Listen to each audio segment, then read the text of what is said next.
obra comemora este ano 130 anos de lançamento.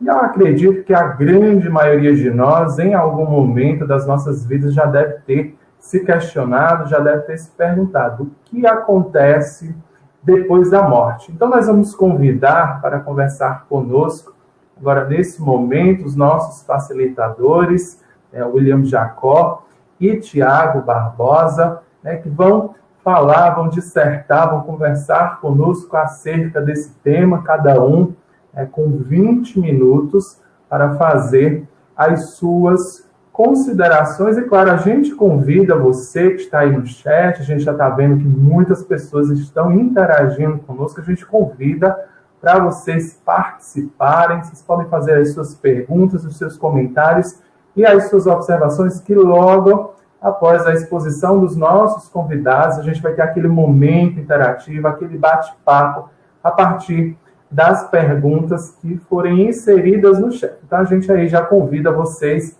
a participarem, também contando de onde vocês estão assistindo, para que esse momento ele fique e se torne mais rico, que esse momento ele é nosso. Então, a gente agora vai passar a palavra para o Tiago, para ele falar um pouco sobre essa temática, né? Então, depois da morte, 130 anos depois.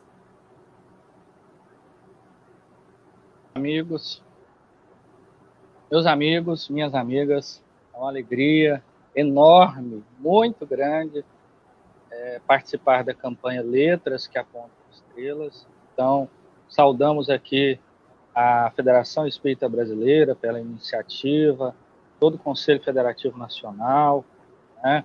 o amigo Jorge e o nosso amigo William. Mas eu gostaria de início só fazer uma correção aí, Jorge, porque eu não sou expositor, eu sou só falador.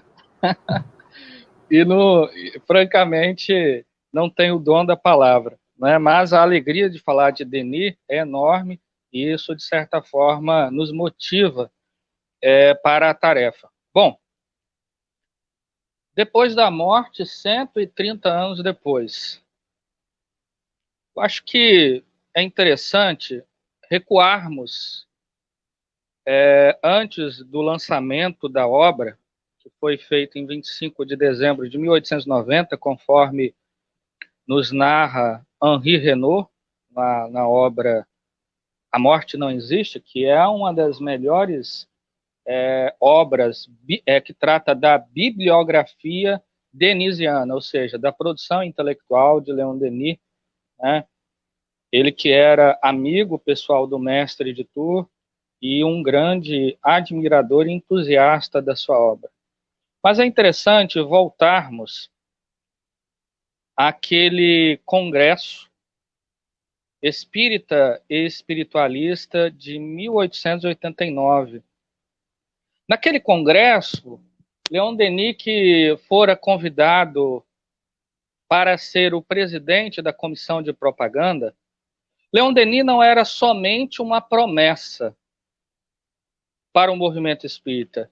Denis já era um sopro primaveril que trazia a fragrância suave da inspiração do alto, onde os espíritas, os espiritualistas já haviam se empolgado com seu verbo, seja os espíritas de Paris, que havia repetidas vezes convidado para que ele proferisse a conferência, ou melhor dizendo, dissesse as palavras junto ao túmulo de Allan Kardec, no famoso 31 de março, em homenagem à passagem de Allan Kardec, seja os espíritas dos círculos mais simples, como o de Le Mans, onde os espíritas ali se reuniam após jornadas longas de trabalho nas minas e não raras vezes tiveram oportunidade de ouvir Denis. Denis também já havia empolgado as massas, as multidões, através da sua fala sempre muito ponderada, útil e confortadora, junto a Liga do Ensino, onde ele, junto com seu amigo Jean Massé, ali da região de Tours, haviam fundado e organizado bibliotecas para a classe trabalhadora da região, bem como Denis havia proferido diversas conferências sobre vários temas, inclusive tratando sobre o espiritismo, espiritualidade, nessas oportunidades. No ano de 1885, Denis vai ter a oportunidade de lançar a sua primeira obra espírita. Muito embora sintética, mas extremamente profunda, com a linguagem simples, mas não rasteira, pelo contrário. A obra O Porquê da Vida é um verdadeiro oceano de bênçãos espirituais, onde aquele que mergulha sai trazendo verdadeiras pérolas de conhecimento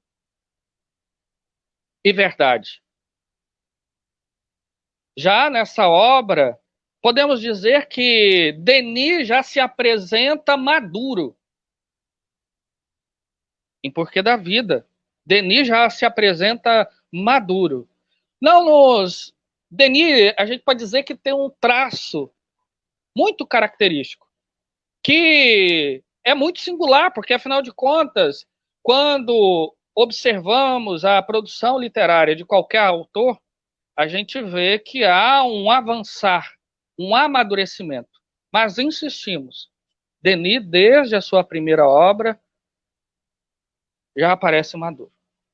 Então, naquele congresso espírita espiritualista, onde Denis teve a oportunidade de fazer várias intervenções em nome dos espíritas, o seu amigo, conforme vai narrar o Henri Renaud, o Henri Sauce, da cidade de Lyon, inclusive um dos primeiros biógrafos de Allan Kardec, vai ter a oportunidade de sugerir que ele escrevesse uma obra que sintetizasse o Espiritismo. Essas são as informações de Henri Renaud. Já outro biógrafo de Leon Denis, inclusive da mesma cidade de Tours, Gaston Luce, vai dizer que Denis já tinha planos e que, inclusive, no Congresso de 1889, ele já tinha um esboço, inclusive tratou dessa questão. Bom, o fato é que Luce, ele não participou do Congresso, né? Diferente de Henri Renaud, que colheu as informações direto com Henri Sauce. Então, por uma questão assim de testemunho e de pesquisa em uma fonte segura, fiquemos com Henri Renaud. Mas isso não importa. O fato é que, quando Denis lança a obra, essa obra de imediato vai consagrá-lo. Eu me recordo de uma crítica literária que vai sair em 1º de fevereiro de 1891, na Revista Espírita, pelo espírita Ernest Bloch, melhor dizendo, Bosque. Ele vai dizer que a obra é surpreendente. E vai dizer uma coisa que é muito curiosa, porque geralmente quando falamos sobre Leon Denis, a primeira coisa que muitos companheiros apontam é que é uma linguagem difícil. Uma linguagem difícil.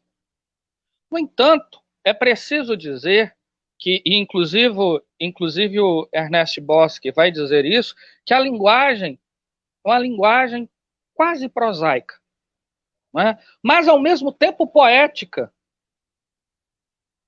Denis surpreende porque ele consegue ser ao mesmo tempo racional, ou seja, ele tem uma clareza na sua linguagem, ao mesmo tempo que tudo é encadeado de maneira lógica, mas sem perder a estética, a capacidade poética. E é muito difícil você encontrar alguém que tem um estilo assim. Mas, ao mesmo tempo, Denis conseguia se comunicar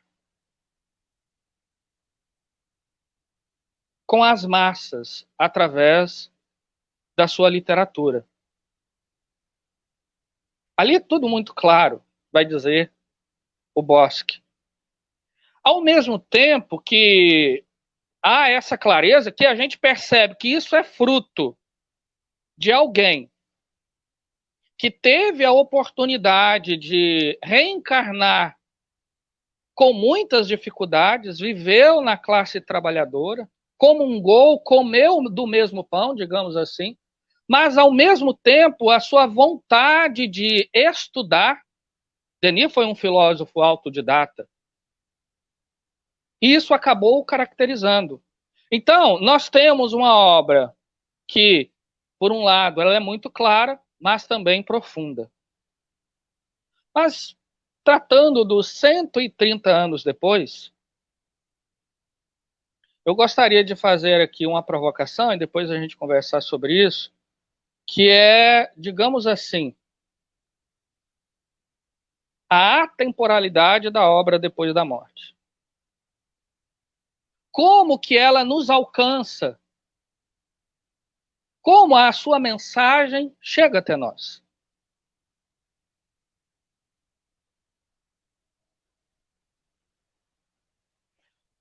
Para isso, é preciso que avancemos algumas décadas após o lançamento da obra. O historiador britânico, em verdade, ele nasceu na Alexandria, no Egito, mas fez sua carreira na Inglaterra, o Eric Hobsbawm, ele vai ter a oportunidade, uma obra monumental, A Era dos Impérios, e uma outra, A Era dos Extremos, dizer que no ano de 1914 foi o findar de toda uma era. Naquele momento, parece que a barca de Caronte havia estacionado nas praias do mundo. A morte havia se estendido por toda a Europa. As multidões foram colocadas diante da morte através da guerra. Estamos falando da Primeira Guerra Mundial, de 1914 a 1918. E muitos podem estar perguntando nesse momento, bom, afinal de contas, o que tem a ver depois da morte com a Primeira Guerra Mundial? Né? O que esse evento histórico tem a ver com essa obra? Vai ser justamente nesse momento que a obra de Leon Denis, principalmente depois da morte, porque da vida, vai demonstrar, vai se colocar como um verdadeiro pão espiritual. Porque os livros são como sementes que são lançados no solo e a gente não sabe quando se transformarão em árvores e frutos. Mas nós podemos dizer com muita segurança que naquele 1914 e principalmente os anos que se seguiram, depois da morte se transformou num verdadeiro pão espiritual. Porque o homem vai ser colocado diante desse fenômeno que atormenta os primeiros filósofos, atormentou e continua atormentando os filósofos, as primeiras comunidades dos mais recuados cantos do mundo. O homem sempre se questionou o porquê da morte, o que há depois disso. E é por isso que nós vamos ver um culto forte, até mesmo nas primeiras comunidades, as chamadas sociedades caçadoras, coletoras, um culto aos ancestrais. Mas naquele momento o que havia era um profundo pessimismo no pensamento humano. O niilismo havia ganhado corpo e é entregado um pessimismo diante da vida. a morte já não tinha mais a morte, a vida, melhor dizendo, não tinha mais exatamente um porquê. Era quase que um fenômeno banal, simplesmente biológico. Mas naquele 1914, ao ser colocado com mortes em massas, o homem vai perguntar se era isso mesmo. E aí, meus amigos, para conduzirmos a nossa reflexão, eu vou ler aqui uma carta que uma jovem de Paris enviou para Leon Denis em 1917, um ano antes do findar da Primeira Guerra Mundial. Vejam só o que ela diz, a senhora Godofrey. Ela diz assim: Paris, 25 de agosto de 1917. Ferida por uma cruel desgraça, a morte em plena juventude de meu marido adorado, caído no campo da honra após 3 anos de guerra, e que permaneceu nas linhas inimigas, fui socorrida pelo mais belo livro que me foi dado conhecer, depois da morte. Vossa obra que um amigo simpatizante muito bem inspirado me apresentou. É do tempo em que li este livro que me refiro aqui. Ele foi para mim uma fonte de luzes, de alívio, de resignação serena e forte. Graças a vós, eu compreendo, enfim, a verdade que a Igreja nos escondeu, com uma cegueira muito culpável, se ela é voluntária. Unicamente a certeza que meu querido marido vive junto a mim em uma existência mais feliz, largamente merecida por suas belas virtudes e seu derradeiro sacrifício, e a certeza que ele me ama sempre e que eu o reencontrarei.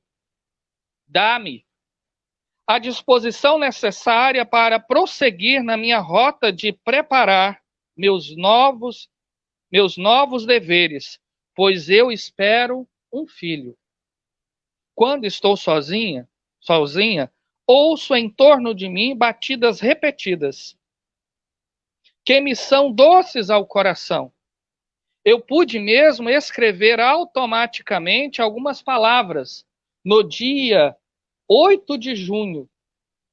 Soube assim pelo espírito do meu próprio marido que ele havia sido morto por uma bala em plena cabeça, face a face com o inimigo, o que me foi confirmada apenas no dia 8 de agosto, meses depois. O que eu estou querendo dizer com isso, meus amigos? É o seguinte: nesses dias de tamanha dificuldade e tormenta, em que a barca de Caronte parece se movimentar entre o nosso mundo e o Hades, digamos assim, onde a morte tem visitado muitas famílias, tem ceifado muitas vidas, a proposta do Espiritismo, a obra depois da morte, é um excelente instrumento de consolo. Portanto, 130 anos depois, a obra continua muito atual. Nas suas 5 partes, que eu gostaria de destacar apenas 2. Na primeira, onde Denis vai tratar das crenças e das negações, onde ele vai apresentar a doutrina secreta, demonstrar que as verdades espirituais do Espiritismo já se encontravam nos países celtas, principalmente na sua Gália querida, através dos grandes mestres do passado, os druidas, vai encontrar na obra de Platão, na antiga Grécia, nos mistérios órficos, vamos encontrar no antigo Egito, nos tratados herméticos, vamos encontrar na antiga Índia, seja através da reflexão e inspiração espiritual de Siddhartha Gautama, o Buda, seja através das belíssimas obras, o Mahabharata, o Bhagavad Gita. Então, o Espiritismo já estava ali, mas na última parte da obra, O Caminho Reto, Leon Denis vai apontar para todos nós as estrelas que constelam o céu das virtudes, a caridade, a bondade, a humildade, a doçura, a tolerância. Ou seja, o Espiritismo não é somente, para Leon Denis, uma ciência de investigação do mundo espiritual. É muito mais do que isso. É uma filosofia racional, mas, para além disso, é uma filosofia de consequências morais, onde pode instrumentalizar o homem com as virtudes, emancipá-lo, porque retira-o da estreiteza do pensamento dogmático e apresenta uma realidade alargada, onde a imortalidade, a vida, se apresenta em abundância. Então, a mensagem de Denis, o nosso tempo está acabando, ela continua atual. Ela é atual porque, assim como o pensamento de Allan Kardec, ela repousa as suas bases na filosofia perene, ou seja, numa filosofia que transcende a realidade do tempo, porque ela vai direto na fonte da verdade, que é Deus e que é o amor. Então, que possamos estudar a obra Depois da Morte, obra essa que chamou a atenção de tantas almas e corações, como, por exemplo, o nosso querido professor Eurípides Barçanufo, e que consolou e secou tantas lágrimas, seja na Europa, seja na América toda, e apresentou uma nova realidade, um novo horizonte, uma nova perspectiva de vida e de felicidade. Muita paz, meus amigos. Jorge, William. Agradece a esse momento inicial, esse momento instigante, que o Tiago nos traz esse panorama aí sobre Denis, sobre essa obra. Mas agora vamos assistir, vamos acompanhar a exposição de William Jacó, que está lá em Minas Gerais. E, claro, lembrar vocês para deixarem as suas perguntas e comentários em nosso chat, porque após a exposição do William, nós teremos aí o nosso momento de bate-papo, que certamente será rico e será realizado a partir das perguntas de vocês. Então, vou passar agora a palavra para o William, para ele falar sobre essa temática também, depois da morte, 130 anos depois. Bom, meus amigos, boa tarde, George, boa tarde, Tiago. Agradecer aqui o espaço concedido pela FEB TV com esse projeto maravilhoso, Letras que Apontam Estrelas. Agradecer ao Espiritismo.net também, a TV CERJ, enfim, todos aqueles que fazem parte deste momento histórico para o nosso movimento espírita, em que comemoramos 130 anos de lançamento do Depois da Morte e, em seguida, 175 anos de nascimento de Leon Denis. Eu brinco que o pessoal não foi muito feliz na escolha das datas, porque fica difícil comemorar no dia, como fazemos com Allan Kardec, porque Natal e Ano Novo, normalmente, o pessoal está preocupado com outras coisas, mas nunca é tarde, nunca é cedo também para comemorar esses marcos, né, no movimento espírita. E esse tema, Depois da Morte, a gente falar dele aqui hoje é muito oportuno. Eu estava acompanhando aqui no chat muitas pessoas comentando a respeito da saudade de entes queridos desencarnados, alguns aqui falando em relação até da perda de entes queridos na pandemia, durante a pandemia. Enquanto o Tiago falava, eu acessei um site que centraliza as informações, né, a respeito disso a nível mundial, e nós temos, até o momento, pelo menos já notificados, 1.607.384 mortos pelo coronavírus. Então, a gente precisa compreender que o momento que a gente atravessa é um momento difícil. A gente precisa aceitar, assumir isso. É um momento duro da humanidade. Olha, nós não tínhamos algo parecido, né, pelo menos ao longo dos últimos 100 anos. Algo comparável aí a questão, claro, que aí sim numa proporção maior, na gripe espanhola.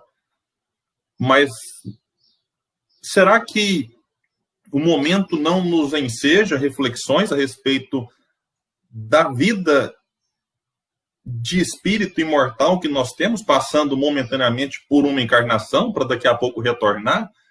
Momento que não pode despertar em nós o desrespeito ao próprio corpo, mas assim valorizar a oportunidade que temos de estar aqui encarnado, para que, quando formos chamados de volta, consigamos, como vai dizer Leon Denis em vários momentos, voltar com maiores aquisições para o outro lado. E a gente só vai levar aquilo que a gente não toca. A gente só vai levar aquilo que a gente não enxerga, que é a evolução moral e a evolução intelectual que compõe a evolução espiritual. E falar do depois da morte, nesse momento, é interessantíssimo, porque é um livro que vai, é um resumo do espiritismo como um todo, e, obviamente, ele passa pela questão da imortalidade da alma de uma maneira muito forte, pegando questões filosóficas, questões do aspecto científico da doutrina e as consequências morais. Mas o livro em si, e eu quero que nesses minutos que eu tenho, deixar um convite para que quem nunca leu, leia. Quem já leu, se quiser depois reler, refletir. Hoje, por exemplo, eu repassei pela introdução. E a gente fica encantado. Me deu vontade de reler o livro. Um livro composto por 56 capítulos, mais o resumo, mais a conclusão, mais a introdução. A introdução que é um espetáculo à parte, né? A introdução do Depois da Morte é algo muito especial. E eu resolvi dividir essa introdução em 3 momentos, só para deixar aquele gostinho de quero mais e trazer algumas reflexões. Talvez muitos já leram a introdução ou já ouviram algum palestrante dizer, mas eu vou reler só para a gente ver como Leon Denis, o Tiago disse, escrevia de uma maneira poética, de uma maneira bonita. Ele dava um colorido de tal forma que em alguns momentos a gente consegue quase que visualizar aquilo que ele estava ali escrevendo. E ele começa o Depois da Morte da seguinte maneira. Vi deitadas nos seus sudários de pedra ou de areia as cidades famosas da antiguidade, Cartago com brancos promontórios, as cidades gregas da Sicília, o campo de Roma com seus aquedutos trincados e túmulos abertos, as necrópolis que dormem seu sono de 20 séculos sob a cinza do Vesúvio. Vi os últimos vestígios das cidades antigas, outrora formigueiros humanos, hoje ruínas desertas que o sol do Oriente calcina com suas ardentes carícias. Evoquei as multidões que se agitaram e viveram nesses lugares. Vi-as desfilar diante do meu pensamento, com as paixões que as consumiram, seus ódios, seus amores, suas ambições desfalecidas, seus triunfos e seus reveses, fumaças levadas pelo sopro dos tempos. E disse a mim mesmo, eis no que se transformam os grandes povos, as capitais gigantes. Algumas pedras amontoadas, montes desolados, sepulturas ensombreadas por raquíticos vegetais, nos ramos dos quais o vento da tarde lança seu lamento. A história gravou as vicissitudes da sua existência, suas grandiosidades passageiras, sua queda final, mas a terra tudo encobriu. Quantas outras, cujos nomes são até desconhecidos? Quantas cidades, raças, civilizações jazem para sempre sob o lençol profundo das águas, na superfície dos continentes estragados. E me perguntava, continua e conclui esse ponto, Leon Denis. E eu vou fazer uma pequena pausa. A gente precisa, gente, trazer isso para hoje. Esse mundo agitado, essa loucura, mesmo num período de pandemia, quando a orientação é evitar aglomeração, vira e mexe a gente observa a agitação da cidade, essa loucura toda, em busca de algo que a gente nem sabe o que é. E aí Leon Denis, então, vai dizer o seguinte, e me perguntava, por que essa agitação dos povos da Terra? Por que estas gerações que se sucedem como camadas de areia trazidas incessantemente pela vaga para recobrir as camadas que as precederam? Por que esses trabalhos, pergunta Denis, por que essas lutas, esses sofrimentos, se tudo deve conduzir ao túmulo?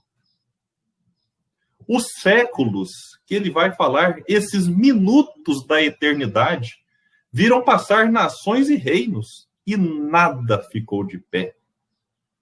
A esfinge tudo devorou.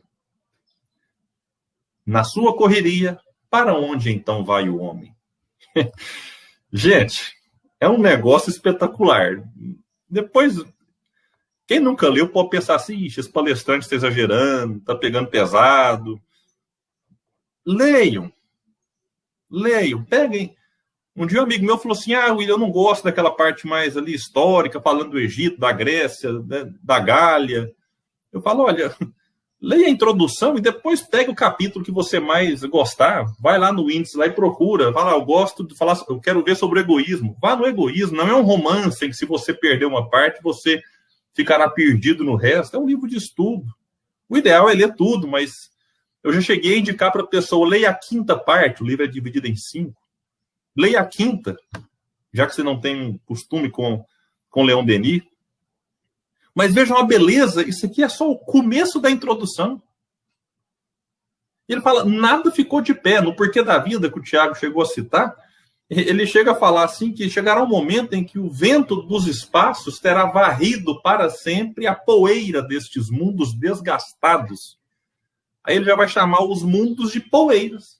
E não é verdade? Quando a gente olha as imagens aí dos satélites, a gente vê que cada planeta parece um grão de areia no universo. Chegará um momento em que ele vai dizer tudo o que nós vemos, que de certa forma levou bilhões de anos para ser construído, tudo, um dia não existirá mais. Mas nós viveremos sempre. Isso é muito forte. É como se ele dissesse, olha, o Sol daqui a alguns bilhões de anos não existirá mais, mas vocês que me leem existirão sempre. E aí a gente começa a observar o nosso papel em sociedade, né? Porque, tudo bem, o planeta não vai existir mais, mas a forma como eu me situo no planeta que um dia deixará de existir, vai falar de como será o meu futuro depois da morte. Depois da morte, que ele vem trabalhar ao longo de toda a obra.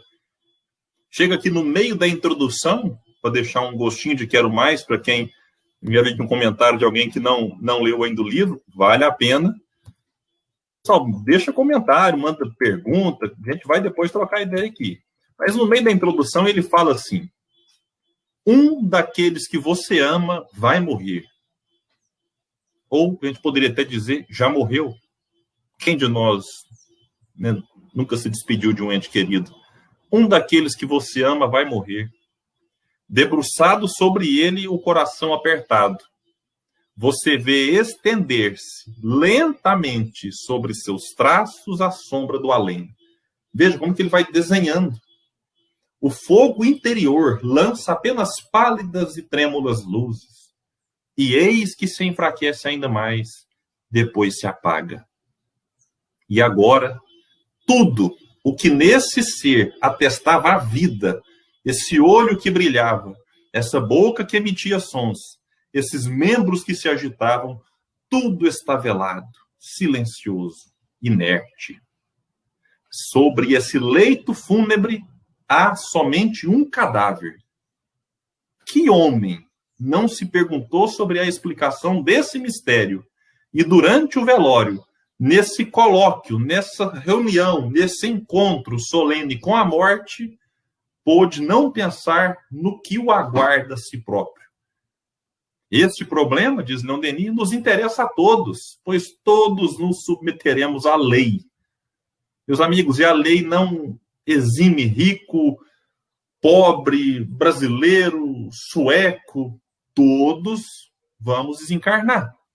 E conclui Leon Denis esse ponto, dizendo, importa-nos saber se a essa hora tudo está terminado, se a morte é apenas um melancólico repouso no aniquilamento, ou, ao contrário, a entrada numa outra esfera de sensações. Qual de nós, agora eu pergunto para vocês, já não se sentiu incomodado num velório? A gente olha para o cadáver, e às vezes até confunde e acha que a pessoa está ali, que aquele cadáver representa a essência, quando na verdade representa um instrumento utilizado pelo espírito. Mas qual de nós, no momento do velório, inclusive depois de nos tornarmos espíritas, a gente olha para o cadáver e começa a fazer vários questionamentos? Puxa, tantos anos de luta, uma pessoa dedicada, uma pessoa, né, que trabalhou, que dedicou a sua vida à educação, dedicou a sua vida à justiça, à solidariedade, à fraternidade entre os povos, de repente morre. E vem a dúvida, para onde vai e agora? Como vai dizer Sócrates, né, que se a morte fosse de fato o fim de tudo, isso seria um ótimo negócio para os perversos, pois teriam canceladas, né, todas as suas injustiças e iniquidades. Então, tem que haver uma continuidade. E é isso que Denis vai trabalhar no livro. A vida continua, mas continua como, onde, o que é que eu faço para que ela continue de uma maneira agradável? Vai existir o inferno? Não vai existir o inferno? O paraíso? Como é que tudo isso funciona? Ele vai trabalhar tudo isso. Os espíritos trocam impressões, influenciamos uns aos outros.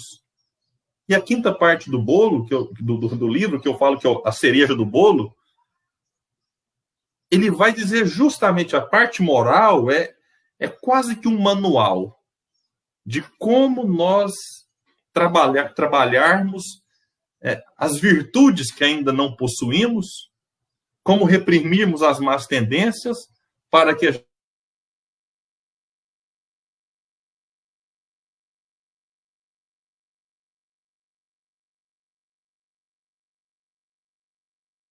gente encontrar justamente a construção daquilo que a gente fez ao longo do tempo.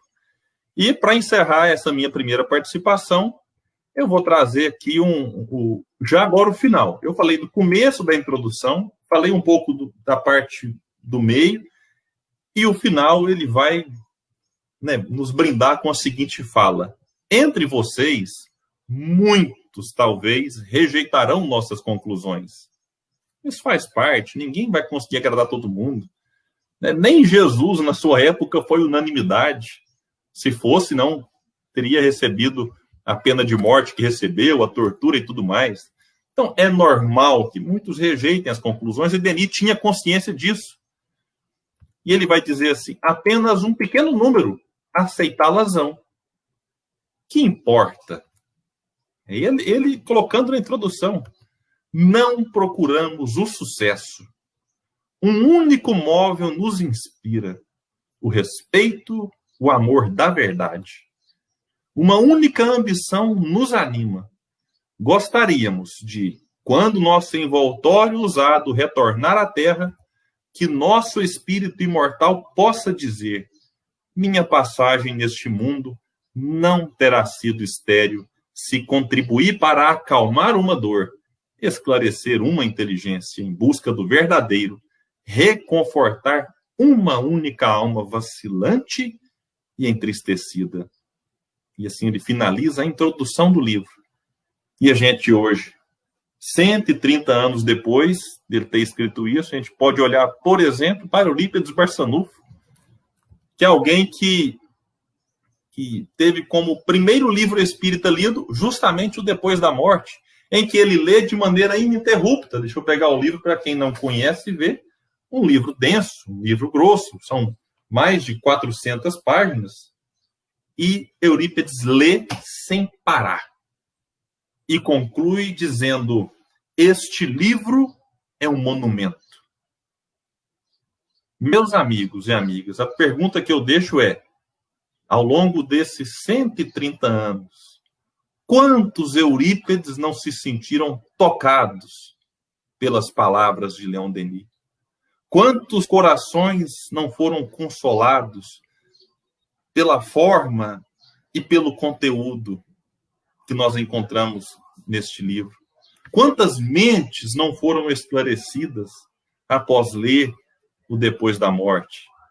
Por isso, meus amigos, eu vejo que agora me dirigindo, em especial para aqueles que conhecem a obra, e talvez um pouquinho mais especial para aqueles que coordenam estudos, fazem palestras, estão nessa condição de orador e tudo mais, de expositor. Falemos mais de Leon Denis, recorramos mais a este apóstolo do Espiritismo nas nossas pesquisas. Muitas vezes reclamamos que mas poucas pessoas conhecem Leon Denis. Tudo bem, mas será que não é o momento da gente que conhece assumir a responsabilidade e trazer para o grande público frases, trechos, reflexões, para que esses que não conhecem passem a conhecer? Porque comigo foi assim.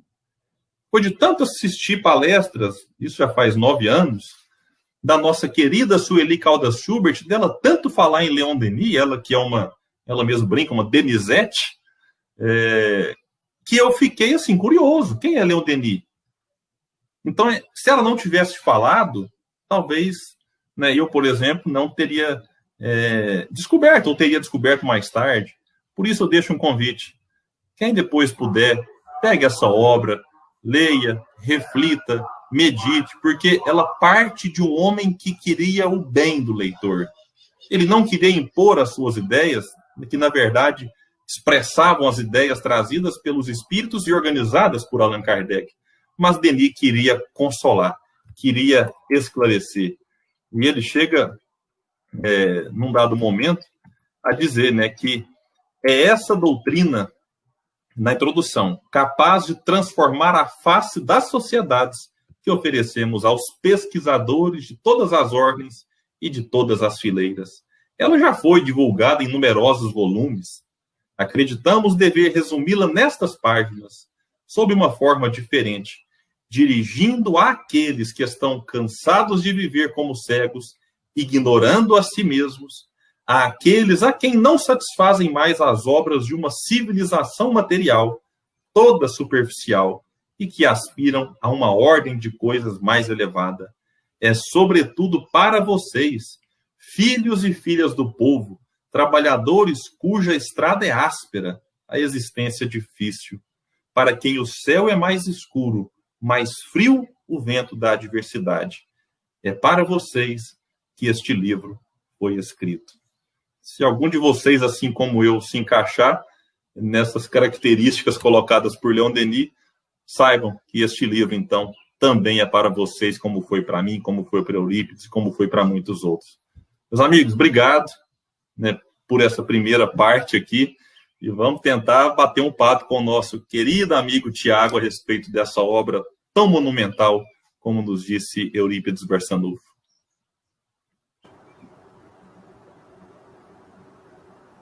Gente, que maravilha, a exposição do William. Então, a gente convida vocês novamente, podem continuar enviando perguntas. Nós já temos algumas perguntas aqui no chat. É a Lilian Costa, e aí eu vou direcionar a pergunta para ambos, para os dois, para o William, e depois o Tiago responde. A pergunta é: a dor e o luto sempre serão vivenciados. O consolo e o não desespero são os pontos principais da obra? E ela também pergunta: o propósito da vida e a evolução intelecto-moral também?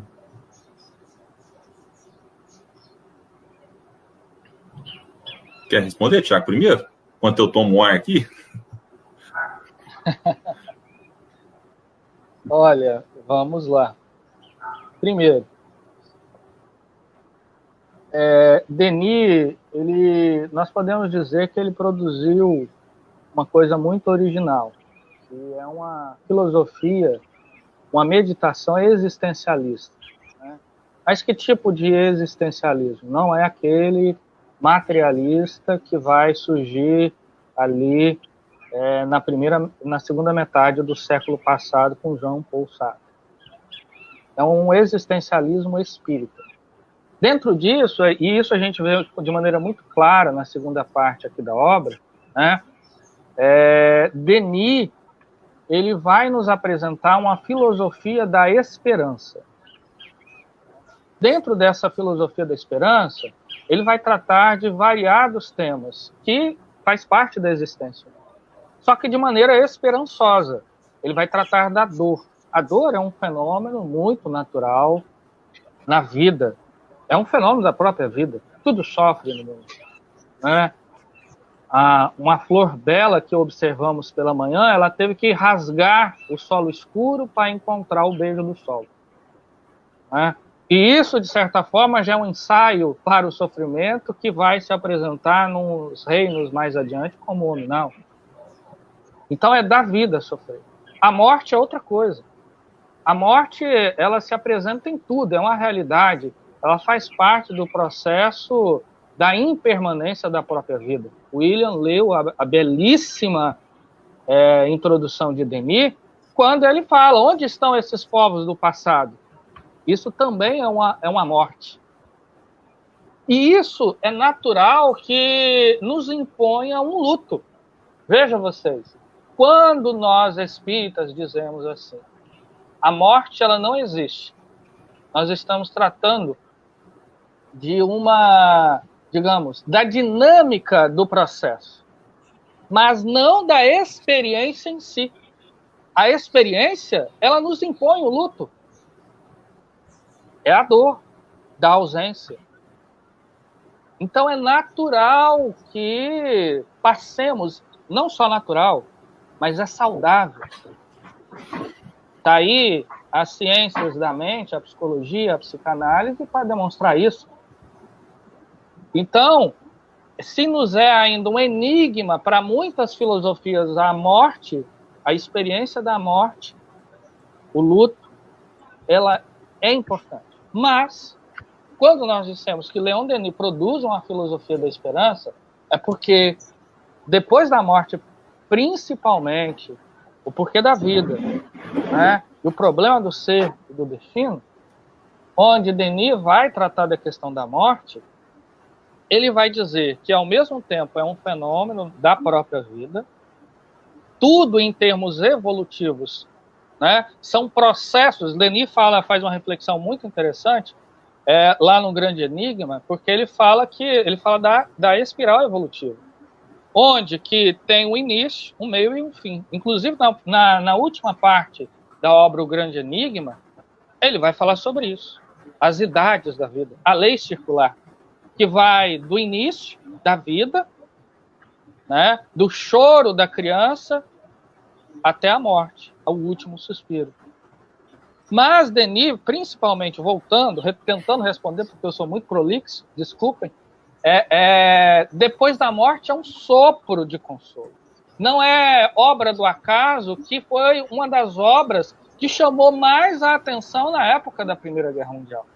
Denis, nesse período, foi traduzido como nunca. E por que disso? Porque ele apresenta uma outra proposta.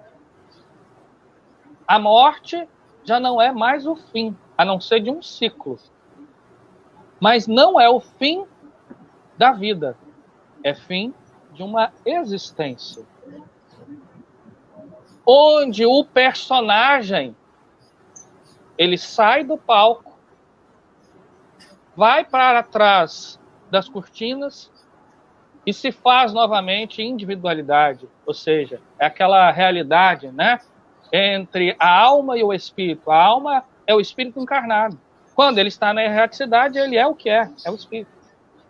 Então, nesta obra, Denis nos apresenta diversos elementos de esperança, de consolo, que nos dá um ânimo, porque aqueles que estão partindo, eles não foram exatamente para um outro mundo, porque o mundo espiritual, ele se interliga com o mundo material através de uma coisa chamada amor. Muitos daqueles que partiram, eles retornam, e retornam por quê? Porque nos amam. O amor, portanto, é a realidade que transcende a morte, o medo e a própria dor. Então, Denis vai nos apresentar, eu acho que, assim, para mim, a última parte da obra, O Caminho Reto, né, William, é a coisa mais linda. Inclusive, um crítico literário que escreveu, assim que saiu a obra, para a Revista dos Livros Novos de Paris, ele vai dizer o seguinte, que esse deveria ser uma separata do livro e que deveria ser distribuído largamente, porque é um manual de virtude, é uma filosofia moral que tem um vigor, e tem um vigor por quê? Porque o autor que a escreve a vive. Ele não está falando de uma cátedra, de um púlpito. Ele está falando da experiência própria. Porque é muito interessante, desculpa, gente, eu vou concluir agora, mas, assim, é muito curioso, porque a gente percebe uma obra extremamente consoladora. Mas aí tem uma experiência por trás disso, que é o seguinte, no período da guerra, por exemplo, e com certeza Denis faria assim na pandemia, ele respondia cartas e mais cartas, pessoalmente, já cego, pedia, ditava as respostas para a sua secretária, à época Camille Lachave. Chorava muitas vezes com a dor daqueles que escreviam. Portanto, Leon Denis era uma alma extremamente piedosa, e é isso que é Depois da Morte, uma obra de piedade pela dor e pelo sofrimento da humanidade. Eu acho que pegando esse ponto aí, o Tiago já explicou muito bem, a gente às vezes acaba confundindo e precisa realmente distinguir. A pergunta ela foi muito boa, porque nos dá a possibilidade de falar sobre isso, de distinguir a dor da revolta. Porque, gente, sentir saudade pela morte de um ente querido é a coisa mais normal do mundo. Eu acho que até faz parte e é interessante que a gente sinta. Puxa vida, eu não posso ficar 24 horas lembrando, por exemplo, do meu avô que desencarnou, né, que me deixou assim, que me deu um baque muito grande, eu não estava na cidade, eu estava viajando, enfim. Agora, de vez em quando, lembrar do meu avô e sentir uma saudade, até chorar, se for o caso, se der vontade, permita com que as lágrimas caiam, não tem problema. Agora, o que o Espiritismo e o livro Depois da Morte vem trabalhar é mostrando assim que a revolta ela não vai trazer o ente de volta, pode prejudicá-lo. Eu disse pode porque eu não sei o estado dele. Talvez ele está numa tal compreensão da vida que a revolta do encarnado nem lhe afeta. Isso pode acontecer. Mas pode fazer mal para quem ficou. A pessoa pode desenvolver uma doença daqui a pouco, vivendo aquele luto por um período muito prolongado. Então, a primeira coisa que tem que fazer é aceitar que a dor existe, porque a gente, às vezes, fica numa luta tentando negá-la. Então, vamos aceitar. Opa, beleza. Inclusive, se estiver revoltado, né, fazer o processo de aceitação da revolta. Fala, sim, estou revoltado, não aceito, ainda mais nesse período de coronavírus. É muito comum que, às vezes, a gente perca algum parente e comece a buscar culpado, quem que passou o coronavírus para o parente que levou a desencarnar, ou se sentindo culpado por ter transmitido. Vira uma bagunça na cabeça da gente, tudo isso. Então, a gente precisa aceitar aquilo que a gente sente. A gente precisa, como vai dizer no livro O Problema do Ser e do Destino, aprende a sofrer. Não te direi, vai dizer nele, procura a dor. Mas quando ela se apresentar inevitável em teu caminho, acolhe-a como uma amiga. Então, o que a gente aprende com Leon Denis é isso, é a acolher a dor. Porque, primeiro, se ela existe, eu nego que ela existe, ela não vai deixar de existir porque eu neguei. Então, eu preciso fazer o processo da aceitação e entender, como vai dizer Viktor Frankl no seu livro Em Busca de Sentido, qual que é o sentido do sofrimento. E dentro dessas perguntas que a gente se faz, encontrar as próprias respostas. E Leon Denis vai nos auxiliar nisso. E quando eu falo em encontrar as próprias respostas, porque assim, não é porque eu estou lendo Leon Denis que me traz as respostas do ponto de vista dele e do ponto de vista espírita, que automaticamente eu já posso dizer que, opa, estou vivenciando, eu acabei de ler. Que se fosse assim, basta eu ler um livro de receitas e me considerar um ótimo cozinheiro. Pronto, peguei um livro de receita, decorei como é que faz o prato mais maravilhoso do mundo e pronto, já estou preparado para assumir com a cozinha famosa aí. E não é assim que funciona. Há um processo de interiorização do que se lê. Então, Leon Denis, ele deixa a sua contribuição e, ao mesmo tempo, respeita o tempo de cada um, respeita o momento de cada um. E a gente precisa aceitar o próprio momento, aceitar as próprias fragilidades, entender que sentir saudade não só faz parte, como às vezes é necessário, demonstra um pouco de sensibilidade que tem feito falta. É curioso, a gente às vezes, a gente às vezes chora quando um time é campeão na televisão. Eu sou vascaíno, no caso, então tem tempo que eu não sei o que é isso. Mas assim, a gente às vezes se emociona e chora quando o time é campeão. Aí quando alguém desencarna, a gente se mostra insensível, de repente vem a notícia, 180 mil mortos no Brasil de Covid, e a gente não está nem aí. Poxa! William, mas a morte não existe, então vamos... Peraí, mas nós não aprendemos isso no Espiritismo. A naturalização da morte. A gente não precisa morrer junto. A gente não precisa ficar eternamente enlutado. Mas sentir a ausência do outro, ou sentir pela família que se despede de alguém querido, isso Leon Denis nos ensina, porque ele tinha um respeito enorme pelas mortes. Ele falava de uma maneira muito bonita, mas a gente percebe na fala, não sei se o Tiago concorda, um respeito pela dor do outro. Quando o pai e a mãe de Denis desencarnam, ele ficou sentido. E ele escreve isso. Então é isso, a gente precisa... Enfim, não sei se eu ajudei ou se eu baguncei mais, mas a gente precisa, de vez em quando, fazer uma bagunça que é para achar o nosso caminho, e ele é próprio, ele é único, ninguém trilha um caminho igual ao do outro. Então, é difícil estar aqui nessa condição dando receita para o outro.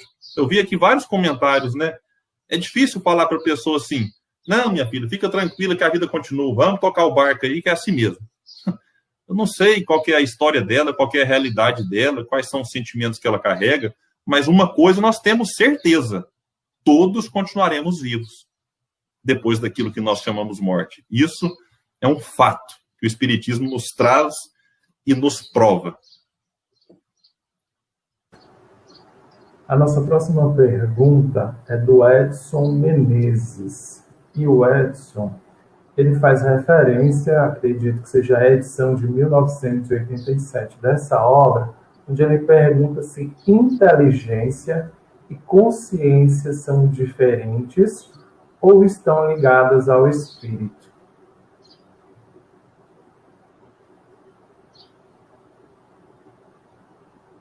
Posso começar, então? Tá. Pode, inteligência e consciência. Bom, o principal atributo do espírito é a inteligência, né? Isso nós já encontramos em O Livro dos Espíritos. A consciência é a clareza desse atributo, ou seja, a mente é muito interessante porque nós, os seres humanos, somos os únicos que temos condições de pensar o próprio pensamento. Nos reinos inferiores não se tem a consciência sobre aquilo que se é. Ou seja, a consciência ela também é um processo que o espírito vai desenvolvendo ao longo da sua evolução através da inteligência. Ele usa a inteligência para tomar consciência sobre si, sobre Deus e sobre o próximo. Porque a consciência também é interessante porque ela é um fenômeno, digamos assim, dialético mesmo. Eu tenho consciência daquilo que eu sou na medida que eu confronto com a outra realidade. Ou seja, eu sei que eu não sou o William, não sou o George, porque eu tenho consciência sobre mim mesmo. Eles têm características diferentes da minha. E isso, como eu sei? Através da inteligência. Né? Ou seja, são fenômenos mentais, mas são distintos. Mas o principal atributo, ou seja, de onde tudo parte, é a própria inteligência. Então, a inteligência ela faz com que nasça, além da obra depois da morte, a gente pode ir na obra O Problema do Ser e do Destino. Capítulo Evolução, a Finalidade da Alma. Né? Lá, Denis trata dessa questão também. Além, claro, lá na terceira parte do Problema do Ser, onde ele fala da consciência, como uma das potências da alma também. Então assim, são coisas distintas, mas tudo tá dentro dessa, digamos, dessa estrutura que é a mente, né? Ou seja, que é o espírito. Né? Ao espírito, o principal atributo do espírito é a inteligência, os seres inteligentes da criação, e à medida que ele vai evoluindo, né, ele vai tomando consciência, né, dentro daquilo que ele é, daquilo que o outro é, daquilo que é a criação, ou seja, melhor dizendo, daquilo que é Deus, né? Ele toma consciência disso através da própria inteligência. Não sei se eu baguncei também. William. Essa aí eu acho que o Thiago já deu uma resposta mais direta, acho que ficou tranquilo aí. Então a gente vai passar para a próxima pergunta, é a pergunta da Lilian Costa.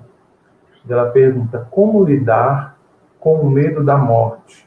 Poderosa emoção enraizada no natural instinto de sobrevivência, aceitação, desapego e conhecimento da continuidade da vida são suficientes? Vou passar essa pergunta para o William. Bom, Lilian, o que eu posso dizer de imediato, assim, não perde o medo totalmente não, viu? Guarda um pouquinho de medo, porque faz parte. A gente vê que, inclusive, na pandemia, quem diz não ter medo da morte de nada, não está nem aí com o vírus, né? Circula por aí e, às vezes, até esnoba de quem demonstra um respeito, que aí é medroso. Você tem medo de morrer? Fala, tenho. Eu lembro do Divaldo, quando estava numa entrevista ao Jô Soares, na ocasião o Divaldo estava, me parece, com uns 89 anos, e o Jô Soares ficou, de certa forma, espantado, né, assim, com a idade e a jovialidade do Divaldo. E o Jô pergunta, fala, peraí, você é espírita nessa idade, né? Você não tem medo de morrer, não? Aí o Divaldo disse assim para ela, olha, medo eu não tenho, mas não tenho pressa. Eu acho que essa frase do Divaldo é muito boa. A gente não precisa ter medo, pavor. Mas para que ter pressa? Então, um certo medo é bom. Isso faz parte do instinto de conservação. Está lá, Kardec trabalha isso dentro das leis morais, lá no Livro dos Espíritos. Então, faz parte. Tanto é que, quando eu vou atravessar uma rua, o meu instinto me manda olhar para o lado. Fala, opa, vê se não vem nenhum carro aí, né? Pelo medo de ser atropelado e, eventualmente, vir a desencarnar. Então, o medo controlado faz parte. Agora, como perder aquele medo que talvez nos paralisa, ao ponto de, por exemplo, eu não vou viajar de avião porque eu tenho medo do avião cair. Isso pode ter uma explicação até em traumas de vidas passadas também. Não vamos desconsiderar tudo isso. Mas isso chega a um ponto em que a pessoa decide até não sair mais de casa. Porque ela pode ter um medo exacerbado e pensar, puxa, vai que eu saio de fora, na hora que eu abrir o portão, vem uma bicicleta, me atropela e eu morro. Então a pessoa começa a ter problemas na sua vida por conta desse medo exagerado. O que eu gosto de trabalhar muito, deixa eu pegar a ideia do avião. Vou citar um exemplo prático, pessoal, que eu acho que fica fácil de mostrar o que eu quero dizer. Quando eu fui viajar de avião uma das primeiras vezes, saindo de férias com a família, eu ia daqui para Fortaleza. E o meu pai morria de medo de avião. E ele me disse, meu filho, por que você não vai de carro? Muito mais seguro e tal. Eu não tinha tanta informação. Falei, pai, mas eu estou tirando uma semana de férias. Se eu for de carro, eu vou levar uns 3, 4 dias para chegar. Eu tenho que chegar lá e voltar. Então, é impossível. Eu tenho que ir de avião, que eu vou gastar um dia, mais um dia para voltar, entre aeroporto e tudo mais. para descansar 5. E ele incomodado. Falei, meu Deus, como é que eu vou fazer para o meu pai ficar tranquilo, né? Aí eu resolvi pesquisar e descobri que, tirando o elevador, que há uma discussão se é ou não um meio de transporte, o avião é o meio de transporte mais seguro. O índice de morte, né, de quem se desloca de avião, né, num grupo de 1.000 pessoas, de 1 milhão de pessoas, é muito menor do que de quem, por exemplo, sai de casa de bicicleta. Então, morre mais gente no mundo atropelado do que vítima de queda de avião. Claro, quando cai um avião, morre ali 200 pessoas, e isso gera uma certa né, mobilização. Tal. Eu não sei nem mais se vai gerar mobilização quando cai o próximo avião, porque a gente está perdendo só no Brasil todo dia 600, 800 pessoas, 4 aviões caem todos os dias e parece que a mobilização mudou um pouco, né? Mas, voltando aqui à questão, quando eu dei essas informações para o meu pai, acabou o assunto. Ele perdeu totalmente o medo de avião? Não, porque eu acho que todo mundo tem um pouco, né? A hora que vai decolar e a hora que aterriza, não tem esse, que não dá uma geladinha ali, que não fica com certo receio. Só que aquele pavor meu pai perdeu. Então eu consegui viajar tranquilo, porque eu alimentei meu pai com um fato, com uma informação, com ciência.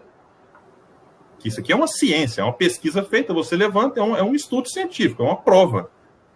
E a doutrina espírita faz isso. Não é mais eu acho que a morte não existe. Ou eu suponho que a vida continua depois da morte. Agora eu sei. Muitos pensadores, filósofos, intelectuais disseram isso ao longo da história. O Tiago é historiador, pode dizer isso melhor do que eu. Mas quando você pega qualquer livro considerado sagrado, a imortalidade da alma está lá. Se você pega os grandes filósofos, aí sim, todos eles, de uma maneira ou outra, falaram da imortalidade da alma. Eu estou lendo, por exemplo, agora 100 Anos de Solidão, Gabriel Garcia Marques. A imortalidade da alma está lá nesse livro, de uma maneira muito forte. Ele não era espírita. E você leu, eu fico pensando, quem não é espírita lendo um livro daquele, vendo ali toda hora um fantasma daqui, os médicos espirituais, enfim, é impressionante. Qual que é o diferencial da doutrina espírita, então? A prova. É um fato. Quando você lê, por exemplo, o livro Fatos Espíritas, escrito por William Crookes, você não tem como dizer que aquele homem inventou aquilo da cabeça ou fez parte de uma fraude. Quando você lê o próprio No Invisível, até mesmo depois da morte, não é o foco de Leon Denis depois da morte, mas quando você lê o No Invisível de Leon Denis, são provas e mais provas e relatos de jornais e revistas não espíritas, muitas delas, trazendo ali a prova. Então, quando eu busco a informação e estou munido dela, eu falo, opa, aquele medo louco que me impedia de viver praticamente, e curioso, né? A gente tem medo de morrer e às vezes por isso deixa de viver. E vive uma vida como se estivesse já morto. Então, aí aquele medo cede um pouco de espaço para que entre a orientação, o esclarecimento. Então, é isso. Meus amigos, nós estamos chegando em nosso momento final, então eu vou passar a palavra para o Tiago e para o William, para que eles possam fazer as suas considerações finais em torno dessa conversa que nós tivemos hoje sobre a obra Depois da Morte, 130 anos depois. Começa? Pode começar, Tiago. Olha, primeiro agradecer, né, a Leon Denis. Dizer da nossa gratidão a ele por ser essa alma nobre que, através das suas letras, tem inspirado ao longo do tempo muitos corações para uma vida mais elevada e feliz. Porque o objetivo da produção intelectual de Leon Denis é gerar felicidade. Não a felicidade efêmera, mas a felicidade perene que o homem encontra face a face com a sua própria consciência com Deus. quando ele descobre as leis de Deus em si mesmo. E dizer que esta obra, muito embora esteja há mais de um século recuada de nós, ela é extremamente atual. Parece que foi escrita ontem, né? De fato, é um clássico, né? Eu me recordo aqui do grande romancista e crítico literário italiano, o Ítalo Calvino, que dizia que um clássico é uma obra que nunca terminou de dizer aquilo que ela tem para nos dizer. E depois da morte é isso. Daqui 100 anos terá muito a dizer, daqui 200, daqui 300, eu me atrevo a dizer que é uma obra perene, né? Uma obra que quando a gente tivermos num mundo feliz, a gente ainda vai estar lendo, nossa, lembra de Leon Denis? Né? Então, que possamos nos debruçar, não só depois da morte, né, mas em diversas tantas outras obras de Leon Denis, e estudá-las, meditá-las com calma, com tranquilidade. Jorge, eu posso ler rapidinho um trechinho aqui? Pode rapidinho. É O Porquê da Vida, mas o prefácio, né, William? Aquela dedicatória de Leon Denis, eu lembrei dela aqui agora, o livro estava aqui. Olha só, o que diz Leon Denis? Eu acho que a primeira obra dá conta de toda a obra de Leon Denis, o porquê dela, né? Ele diz assim: é a vós, irmãos e irmãs na humanidade, a vós todos a quem o fardo da vida curvou, a quem as lutas árduas, as angústias, as provações têm acabunhado, que dedico a estas páginas. É em vossa intenção, aflitos, deserdados deste mundo, que as escrevi. Humilde campeão no sentido de batalhador, né?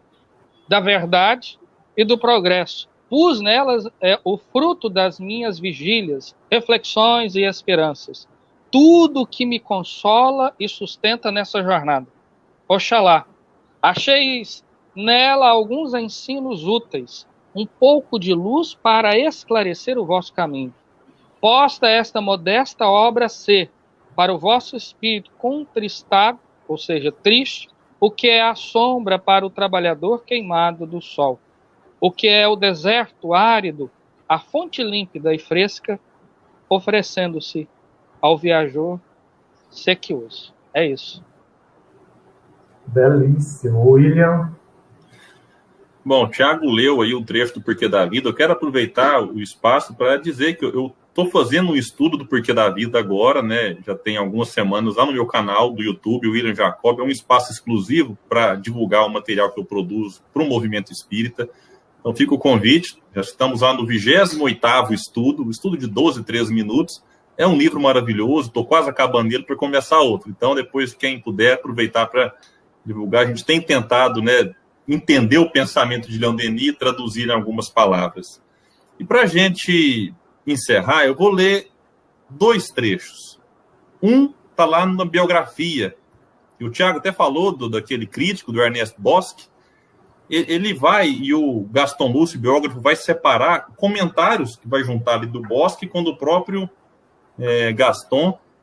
Para quem não conhece a obra, como eu disse, ela é dividida em 5 partes, e ele vai dizer assim, que o livro é um manual posto ao alcance das inteligências mais modestas e, entretanto, um resumo completo dos ensinos dos espíritos. É a verdadeira doutrina no que ela possui de amplo, de permanente e, por assim dizer, de universal. A primeira parte do livro, descrevendo as grandes religiões da antiguidade, não agradava completamente ao autor. Todavia, era materialmente impossível fazer uma exposição mais clara e mais completa da questão em tão poucas páginas. A parte filosófica, a segunda, era em geral bem acolhida. Resumo notavelmente claro dessas grandes questões. É o mínimo que todo espiritualista deve conhecer. As 2 partes que se seguem eram consideradas como modelos de clareza na exposição, como uma pequena enciclopédia do mundo invisível. A 5ª parte da obra conseguiu os elogios unânimes da crítica. A parte moral é uma verdadeira obra-prima, dizia Bosque. Gostaríamos, como o Tiago disse, de vê-la numa separata. Ela constitui por si só um pequeno tratado sobre a virtude que deveria estar nas mãos de todas as pessoas. Vejam isso, não é possível, após ter lido O Caminho Reto, que é a quinta parte, não ser melhor do que antes da leitura desse belo trecho filosófico. E no momento em que a gente anda tão carente, às vezes, de amigos, ou isolados, porque não pode encontrar, alguns por conta da pandemia, Denis nos faz uma promessa, lá no Depois da Morte, no capítulo chamado O Amor. Ele vai dizer o seguinte: quem quer que sejais, vós que ledes estas páginas, sabei que nos encontraremos algum dia, quer neste mundo, nas existências vindouras, quer em esfera mais elevada, ou na imensidade dos espaços. Portanto, meus amigos, quando estudamos Leon Denis com sinceridade, com amor, nós criamos um amigo. Nós ficamos unidos pelos laços da amizade, do respeito e, sobretudo, do amor. Que a gente possa, então, aproveitar dessa amizade, porque ele, de fato, tem sido um amigo muito especial, não meu, do Tiago, mas de todos nós, espíritas, que estamos aí no movimento, passando por um momento tão difícil como esse. Meus amigos, muito obrigado, muita paz a todos, fiquem com Deus. A gente chegou ao momento final do nosso encontro, então foi uma ótima oportunidade de falar, de conversar sobre essa obra, de falar também de Leon Denis. Então a gente reitera os agradecimentos aos nossos facilitadores dessa tarde, a toda a equipe que está envolvida e que tornou